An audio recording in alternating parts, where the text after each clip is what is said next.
Buenos días, bienvenidos a mais uma classe com a maestra Andressa. Chicos e chicas, claro, espero que estejam bem e espero que estejam se cuidando e cuidando a los outros, tranquilos, quedem em casa. Só que ficar em casa, a gente pode ficar em casa e seguir a rotina de estudo, galerinha. E aí, eu quero saber, como que anda com o espanhol? Vocês estão fazendo minhas atividades?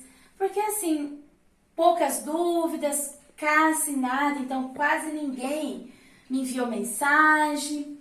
Então eu espero que vocês estejam fazendo, né? Na última semana passada, a maestra preparou uma revisão de prova. Eu enviei essa correção para que vocês tivessem uma noção. Mas antes da gente iniciar a aula nova, daqui a pouquinho, eu quero fazer uma correção oral com vocês, para que vocês possam verificar se as suas respostas estão mais ou menos iguais, tá bom? Bom, o primeiro e o segundo exercício é referente ao futuro simple. Futuro simple, em espanhol, é aquele que sigue a mesma terminação para verbos que são terminados em ar, en el, en ir. En el ejercicio número 1, había que utilizar verbos en futuro simple del indicativo, más al tema las vacaciones. Hice unas frases así. En mis vacaciones iré a la playa. ¿Quién iré? Yo iré. Si fuese tú, irás. Él, ella, usted irá. Nosotros iremos. Vosotros iráis. Ellos, ellas y ustedes irán. Entonces, para esta frase, he elegido iré. Podría ser cualquier otro verbo que pusiese sentido ir a la playa, tá? Después, a la segunda, utilicei o viajar. Que quedou? Viajaré a Espanha después del término de las pruebas. Sí, Dios santo. Será que as pessoas estão pensando em ir a Espanha? En este momento, nadie pensa em salir. As pessoas devem pensar em quedar-se em casa. Depois elegi conocer para a próxima frase. Conoceré a ríos y lagunas cuando salga de vacaciones. Entonces, ahí, cuando las cosas ya estén tranquilas, es un buen paseo. Y la última, las vacaciones tendrán pocos días ese año, ¿verdad? Porque ya estamos en periodo de receso, cuarentena, entonces no sé cómo serán las vacaciones. E o verbo foi tener, só que tener é um verbo irregular. A irregularidade está lá a raiz. A terminação sigue sendo a mesma, só que em sua raiz le agregamos DR. Então, não fica olha lá, se não tivesse o DR, seria tenam, fica estranho. Então, a gente já viu isso, que as irregularidades nos verbos, elas vêm para corrigir problema de fala e até na escuta da palavra. Então, por isso que depois da letra N agregou o DR. Tendrão. Então, tendré, tendrás, tendrá. Tendremos, tendrás, tendrão. Tranquilos? El exercício 2, aún trabajando com os verbos em futuro simple, haviam que fazer predições, ou seja, previsões, para 2 signos do horóscopo. Acá eu elegi Virgo e Libra. Poderiam escolher qualquer signo, tá bom? E eu disse o seguinte, para Virgo, dije, hará que ser mais tranquilo en el amor. Então, o verbo, né, hará, porque está falando na terceira pessoa. Então, eu estou fazendo uma previsão para alguém que é uma terceira pessoa. O segundo, para Libra, tendrá buenas notícias em la vida profissional. Então, olha lá o verbo tener outra vez.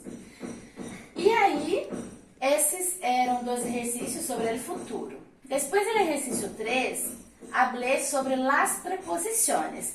Aí era um exercício que deveriam criar frases com a, de, para, desde, hacia e hasta. Então, não é que tem que ser igual não, galerinha. Vocês têm só que observar se as frases de vocês tiveram mais ou menos o mesmo sentido da maestra. Então, olha aqui, logo na primeira frase, tenho 3 preposições. de, hasta e em. Então, o de, a gente sabe que ele marca o ponto de partida ou o tipo. Então, vou de algum lugar até outro lugar. Então, hasta outro lugar. E nós já sabemos que com meio de transporte, sempre utilizamos em e nunca de. Sempre utilizamos em. Então, vou de mi casa hasta la escuela en coche. Poderia ser em autobús, em moto. Não se olvidem, com meio de transporte sempre utilizamos em. Depois, na segunda frase, aparece outra vez o de, mas para explicar o outro uso do de. Mi estuche es de cuero. Poderia ser de lana, poderia ser de lino. Então, o tipo do material. A terceira frase utilizei para, hacia, depois desde e hasta. Então, é uma frase maior, porque está explicando um trajeto. Olha lá. Para ir a la playa, sigues hacia la municipalidad e vai todo recto. La playa está desde la calle, primavera hasta Flórida. Então, a gente já entendeu, nós já vimos que o desde e o de são equivalentes, que o para e o a são equivalentes, que o hacia é no sentido de, é a explicação do trajeto. Então, você arruma um ponto de referência e utiliza o hacia, tá? Aqui é uma explicação, eu criei, tá bom, galerinha? O último exercício, os dois últimos, né, no caso. O número 4, falando sobre as conjunções. Então, vocês tinham que fazer uma frase para de, uma para e, uma para o, uma para u, uma para pero e uma para sin embargo. Lembrando do uso, né? Que a de e a e, elas agregam, elas acumulam. A o e a u, elas mostram alternância, mientras que o pero e o sin embargo, eles mostram ideias contrárias, contrasentidos, né? E aí, eu não pedi a classificação, eu pedi que vocês criassem frases para ver se vocês já entenderam quando que a gente usa. Primeira frase, Carlos e Bianca são hermanos. Juan e Ícaro são amigos. Aqui transformou em e porque próxima palavra começou com a i. Então, não podia ser de aqui porque não se pode ter essa confusão de sons, né? Ou letras parecidas, para evitar a cacofonia. Terceira frase, plátano ou manzana, não sei o que comer. Então, tá mostrando uma coisa ou outra, a pessoa vai ter que elegir. Depois, casa u oca, as duas são vivendas. Então, tanto faz, as duas são moradias, mais uma alternância. Mas aqui é o u, porque a próxima palavra começa com la o. Igual que ele rima pra cima, não pode manter duas letras iguais, duas vogais iguais, não é isso, galerinha? A gente tem que excluir a cacofonia. Penúltimo exemplo. Tenho que comer, pero não tenho hambre. Então, eu tenho que comer, porém, eu não tenho fome. O último exemplo. Ele estudiou muito, sin embargo, não aprovou. A gente já sabe que sin embargo e pero são equivalentes, todavia, pero faz parte da linguagem do dia a dia e sin embargo é uma linguagem mais formal, uma linguagem que os mais velhos, as pessoas mais cultas também vão estar falando, tá bom? O último exercício era uma revisão sobre pretérito perfeito no modo do indicativo. Pretérito perfeito, então a gente tem que lembrar, se falar que é perfeito, ele é composto, então é um passado composto. Esse passado, o verbo haber, ele vem, tá vendo que a maestra coloriu de azul? É o verbo haber, que é um verbo auxiliar. Esse verbo, ele tem uma conjugação específica para cada pronome. O verbo que vem depois é chamado de verbo principal, ele vem no particípio. E aí nós temos que lembrar, particípios do ar ficado, particípios do verbo ir fica ido. Claro que os particípios regulares, que os irregulares são mútuos.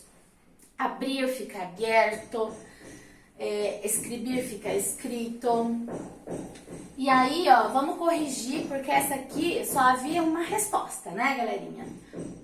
Então, na frase número 1, tinha que conjugar o llegar para yo. Então, o llegar vai para o verbo principal, no particípio. Antes dele tem que vir o haber conjugado para yo. Então, hoy he llegado del trabajo a las 14 horas. Número 2, o dejar para mis padres. Então, terceira persona, o haber vem conjugado para mis padres. Mis padres han. Dejar fica dejado. Han dejado esta manhã na rua en la farmácia. Número 3, este mês ha hecho mucho calor em toda a Espanha. Então, por que ha hecho? O hecho para ser e o ha para este mês. Então, terceira pessoa. Frase 4. Nosotros hemos vivido aqui desde que éramos pequenos.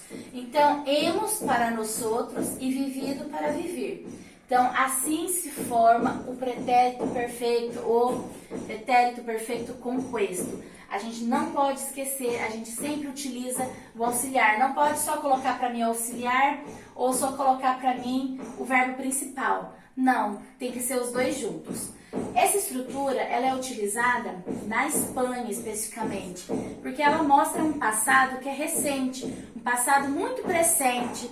Ele tem uma relação extremamente pode ter a ver um presente interno no coração, ou de repente é uma situação muito recente mesmo. Então, esta manhã ou ano que passou vão dar igual nesse passado, porque faz parte da linguagem do espanhol. Aqui na América, de maneira geral, nós havíamos falado, né? Que eles utilizam o pretérito indefinido. Então, eles utilizam o mesmo passado que nós outros, que é um passado que acabou. Então, se fôssemos pensar dessa maneira, hoy, ele chegou, ele trabalha às 14 horas. Mis padres dejaron esta mañana a rua en la farmácia. Este mês hice mucho calor. Nosotros vivimos aqui desde que éramos pequenos. Então, se fosse aqui na América, né, na América do Sul de modo geral, eles utilizariam o pretérito indefinido. Mas o espanhol ele nunca utiliza, tá? O espanhol, né, falado na Espanha. Então, o hablante espanhol de Espanha utiliza sempre essa maneira composta. Bueno, espero que tenham gostado. Verifiquem aí suas respostas e al próximo vídeo nós trataremos de la clase nueva. Besitos e hasta luego.